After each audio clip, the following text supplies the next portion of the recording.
Hello Algebra 2. This video lesson is the first video lesson you'll have from Chapter 6.2. If you're doing this for homework tonight, then it's the first of two video lessons that you'll have.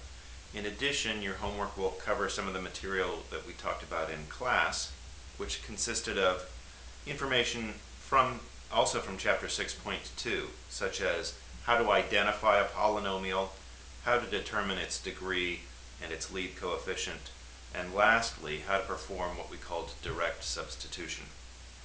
So this lesson, the video lesson, is about synthetic substitution, but let's go back to that idea from class about direct substitution just to make sure that everybody understood that before we move forward.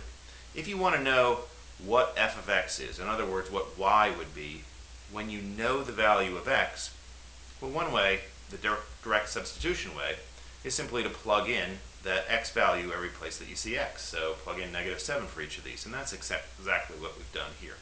So you walk through each of those steps, and you'll find, of course, -7 squared is 49, -7 cubed, you probably have to pull out a calculator to figure out it's -343.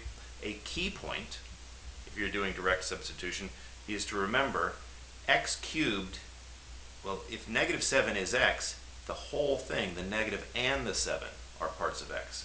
So both the negative and the 7 belong inside these parens. That's why it becomes a -343 here.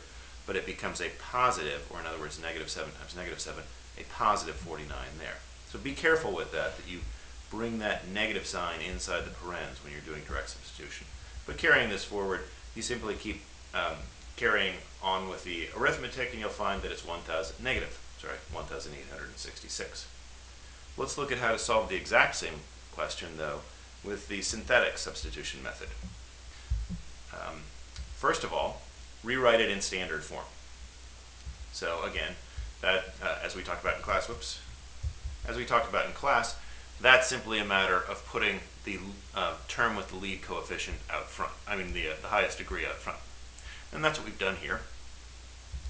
Next, put this -7 off in a box off to the side, as I've done there, and then write the coefficients, and only the coefficients, you don't need the x's, right next to that box.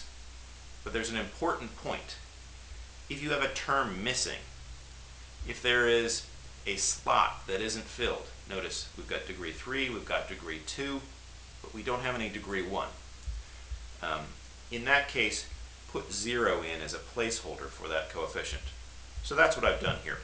Another way of seeing this is I could have written this as 5x cubed minus 3x squared plus 0, x to the first.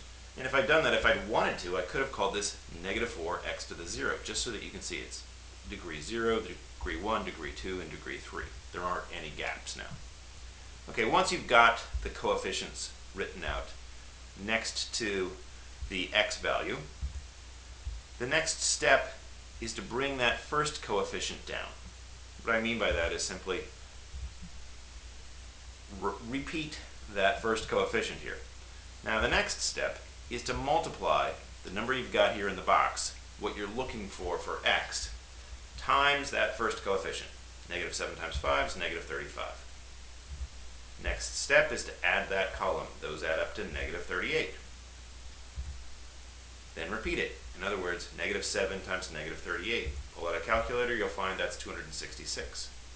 Remember, you've got to add that column, and you just keep going until you've finished all the columns. So -7 times 266 is -1862. Add those columns, and you'll find that's -1866.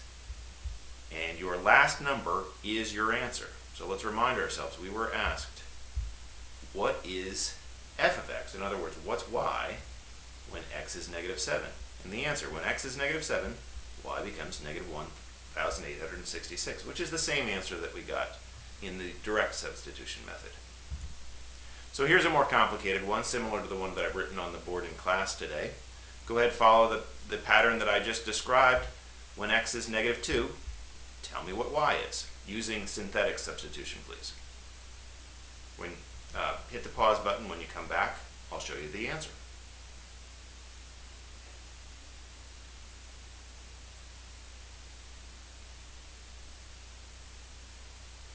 Okay, I'm going to assume that you've paused and worked this through. I'll show you the steps very quickly.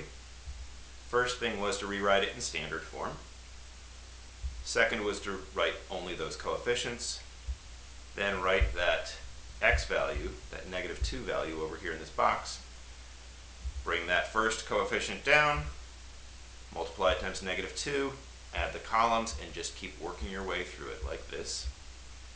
And ultimately you're going to find that y becomes 263. If you didn't get 263, or you have any questions about this, come into class with those questions. Don't hesitate to bring that up in class the next time I see you. I'll look forward to that. That's the end of this video.